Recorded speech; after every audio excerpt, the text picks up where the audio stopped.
I have seen Kenyans on both sides of the political aisle celebrating the withdrawal of Rigathis impeachment case. It is very funny that people on both sides, an event happens, people on both sides celebrate, saying that we have won. Uh, that is the only thing that joined them together. I was also shocked when NTV, I think it is NTV, a local TV station, aired a professor of law commenting on it. And anyway, that is lawyers.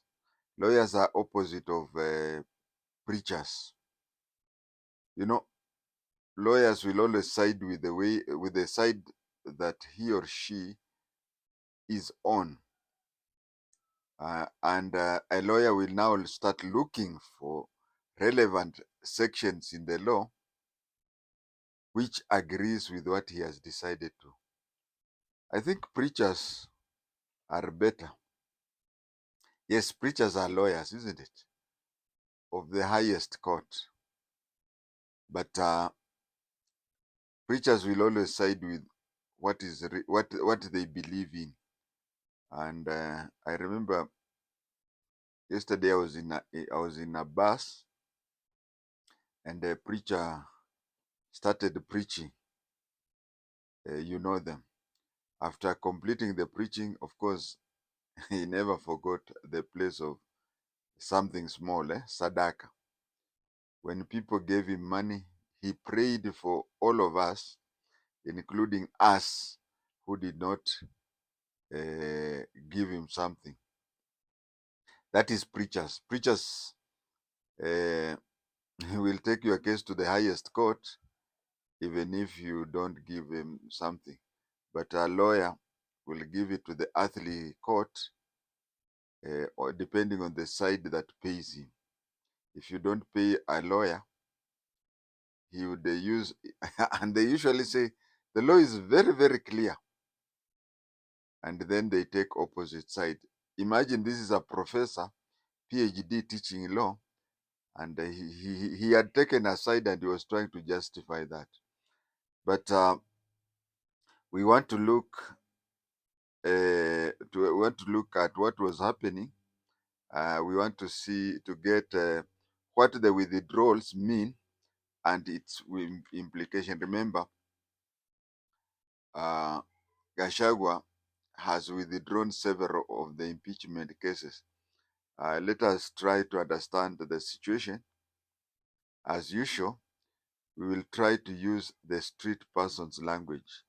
We will avoid the tough language of law, which includes Latin words. So we'll try and avoid technical language. Both sides are happy that Rigathi has accepted the impeachment to happen and move on.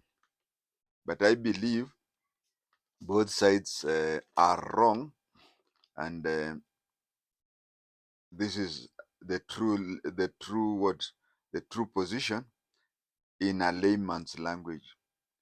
Those supporting Rigathi are happy that he has volunteered to reduce by one the number of people who would face Ruto. They are trying to say that the success of 2002 came about because there was one serious candidate facing the government candidate. So they're trying to say that by Rigathi withdrawing the impeachment cases, he has reduced the number of those people by one. And hopefully, others will withdraw that way until by the time 2027 reaches, then it will be just one candidate to face Ruto. Those who are supporting Ruto, on the other hand, are saying that this is their feeling. that a strong candidate, especially from Lima, has gotten off. So they just wish to it continue that way, so that at the end of the day, all of them withdraw.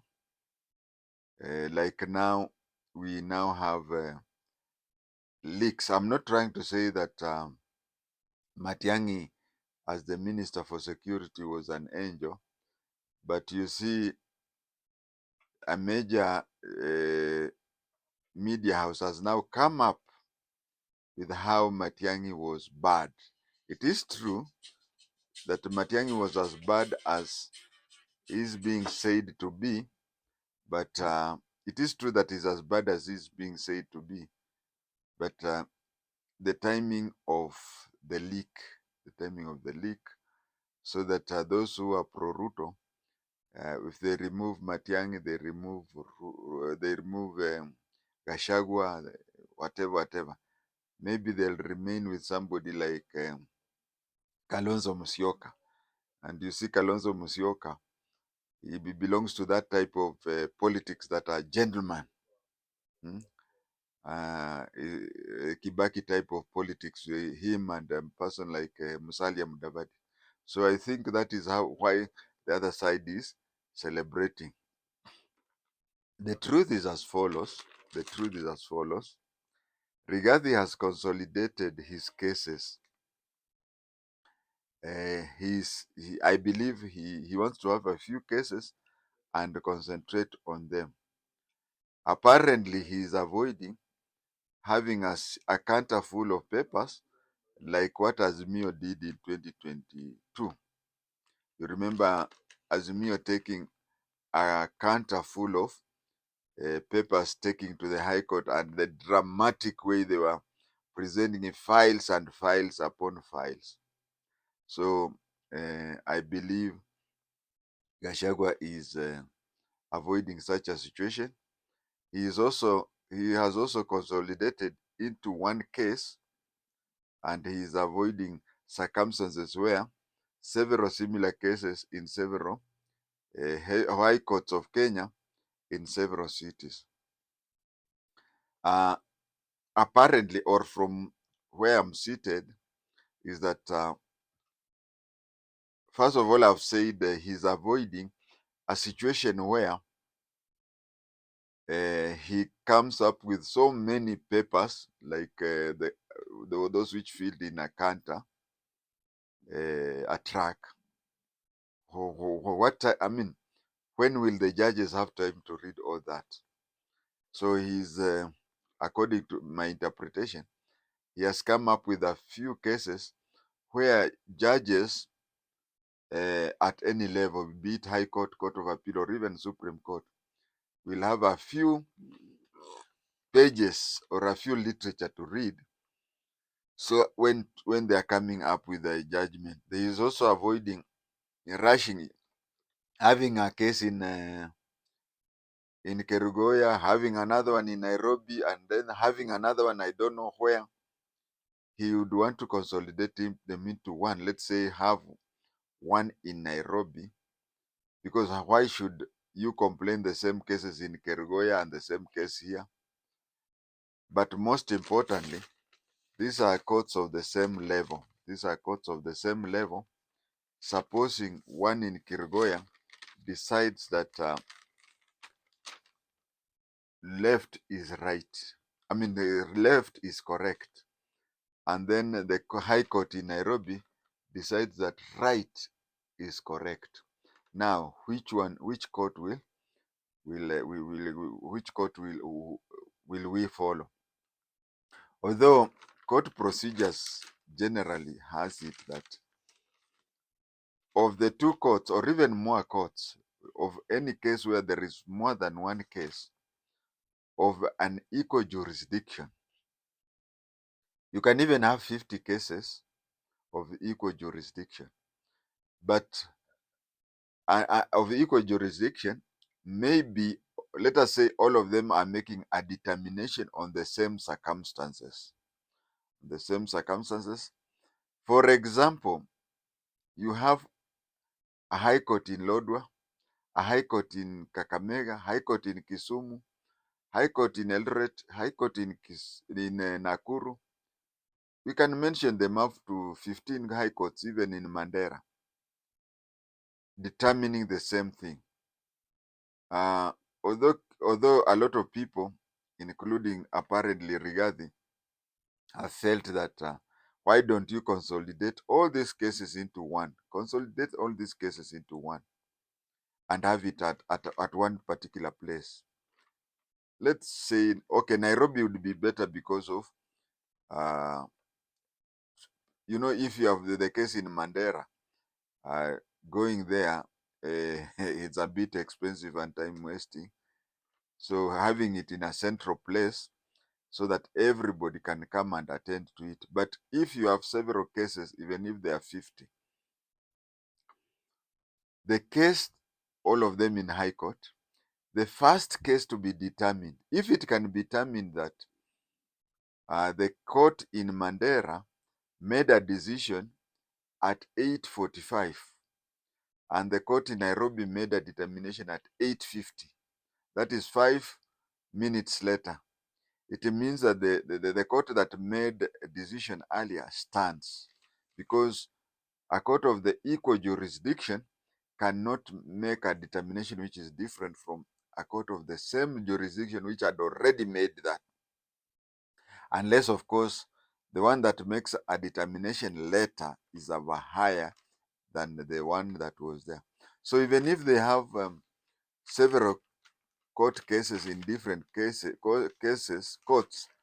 in different courts, the one that will determine even by minutes earlier than the other one, then that one stands. But as I said, that his decision to consolidate was to reduce the number of different courts, and also to have one court to determine, and also they are trying to reduce the paperwork, which I gave an example of a counter coming to court full of paper.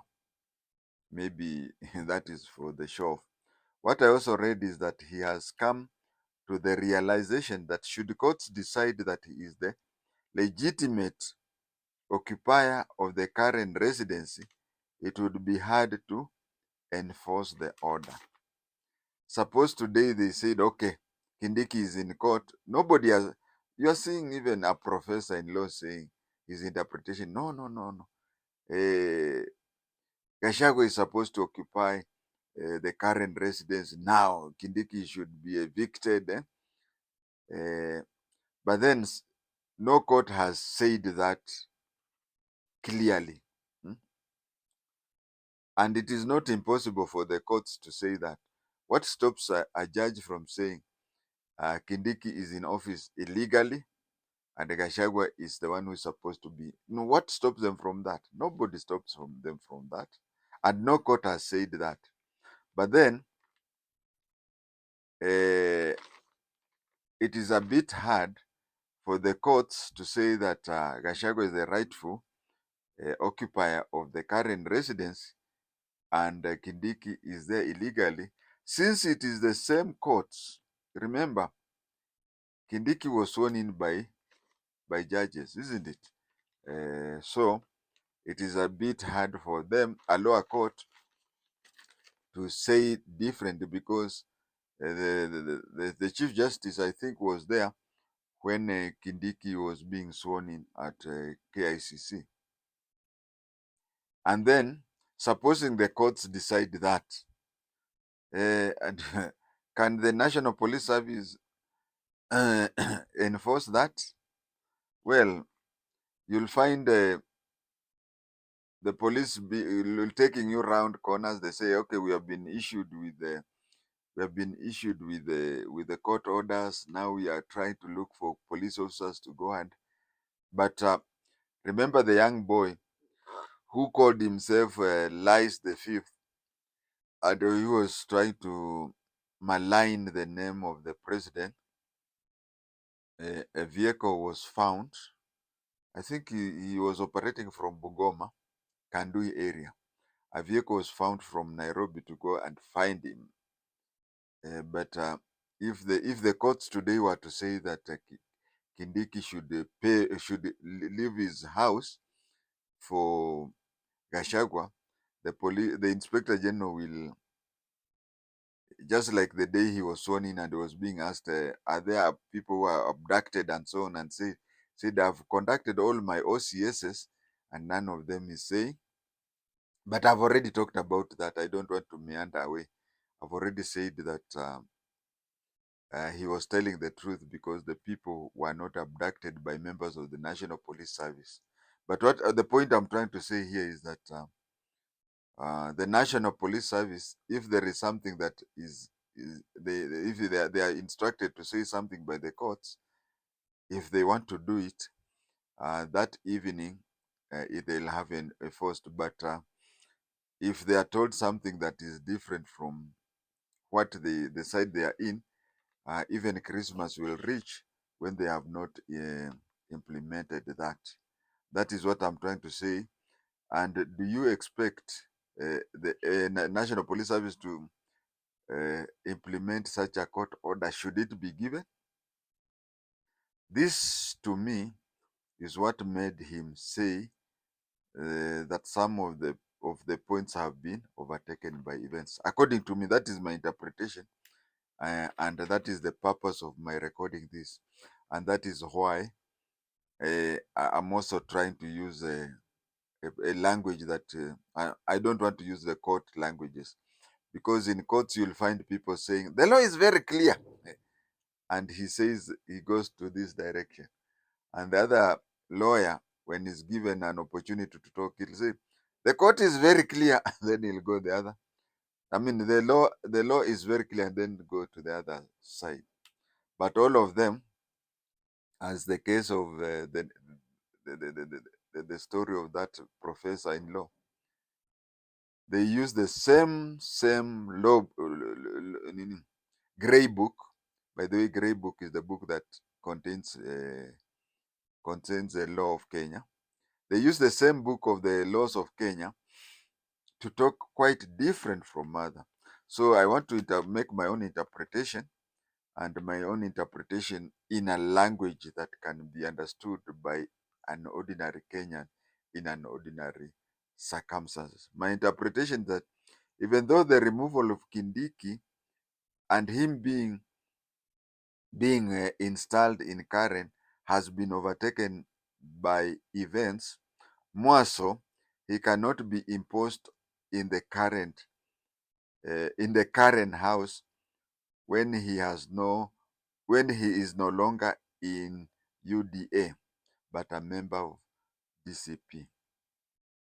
Supposing the law courts say Kindiki should vacate the current residence and Gachagua, I've just said that it is almost impossible for such a judgment to be passed. But suppose it is passed, uh,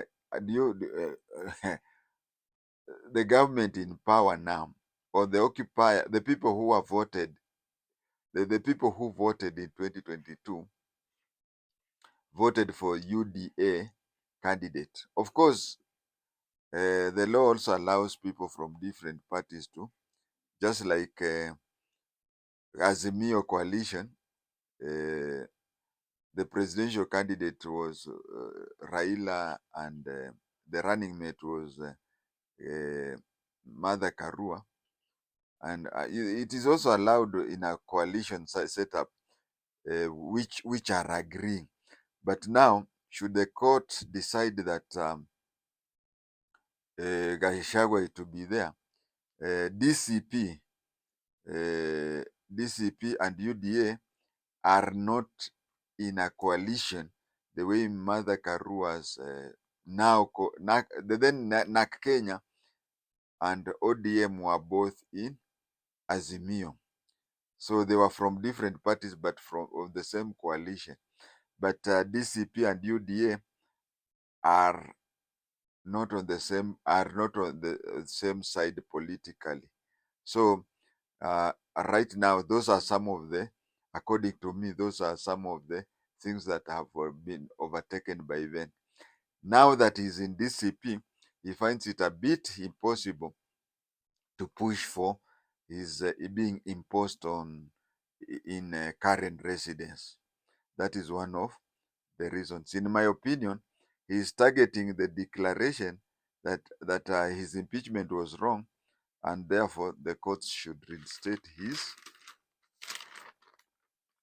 rights to contest, rights that were removed by impeachment. He is still in the courts. He's still in the courts. Let me talk it in a layman's language. Not that he wants to go and reside in Karen. No, what he's trying to do is that the way things are as of now, is that he can never contest even the village cattle dips chairman because he was impeached. Now he will continue with the cases with a hope that he succeeds, and then he be declared that injustice was done. Just like me, I have a paper with me which declared that my sacking from the police was wrong and I should have been reinstated. But circumstances cannot make a 65 person be reinstated back as an inspector of police. It goes that we even have people, especially soldiers, or even criminals. We have soldiers who are honored posthumously. We have even had people, if you read the legal history, there are some people who are hanged. Somebody is found to have committed a crime, he is hanged, and then several decades later, the case is reviewed and it is found that he was hanged wrongly. He was innocent. So he has already been hanged and buried, but history books will say that he used to be innocent. On the same level is what GACHAGUA, in my opinion, is doing.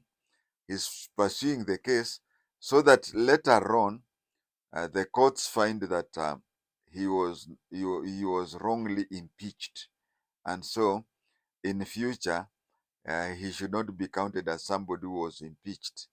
That will mean that should he want to contest any position, which by law today he cannot contest because of the impeachment, but in future it will be removed and he will be free to contest any, be it presidential election, be it a running mate of the whatever, be it even the governor of Nyeri. I know some people will say, how can somebody be the vice president and then later on contest for governorship? Richard Nixon in 1961 was the vice president of America when John F. Kennedy defeated them, and he went and contested the governor of California, and later on 1973 came and contested the presidency of the United States. Nothing stops GACHAGUA from contesting the governorship of Nyeri or any other, be it even Nairobi, and then later on contesting the presidency, or even contesting the governorship and just being there. Or nothing stops him from contesting being a member of the National Assembly. Saitoti was a vice president later. Jaramogi was a vice president. So what I'm trying to say here is that at the end of the day, if things go the way he wishes, is that it will be passed that the impeachment was wrong and it will be set aside such that in future, even if he doesn't contest anything or whatever, but he will have won the case and doors will be open for him, even if his intention is not to contest any seat. But knowing him the way I know him, if he's cleared by impeachment, that is a story for another day. And I don't want to go there, and it is not the intention of this recording to go there. But I will repeat it again, that his intention is to eliminate that impeachment. This is a case where, like in my case, they say I'm supposed to be back in the police service, but who would reinstate a 65-year-old back into the police service? It means that I'll go to meet my maker, knowing that I was wrongly sacked from the police. Him himself, he would be reinstated just the way I was reinstated, just on paper. And that is what I'm repeating again and again. He would also demand financial compensation. He could also demand financial compensation. But if he wins that and the impeachment is set aside, let me tell you, I would advise Ruto to start packing 5 minutes after the judgment has been passed. I will avoid, and you have seen, I've really tried with a lot of effort to avoid expressing my personal opinions, since this episode is intended to simplify the events for the eventuality of this and future events. I hope I've succeeded, and I hope you have enjoyed the video. Keep on watching for such good and entertaining episodes meant to educate the person on the street. Law and constitution is like Bible or religion. Theology is a very interesting subject.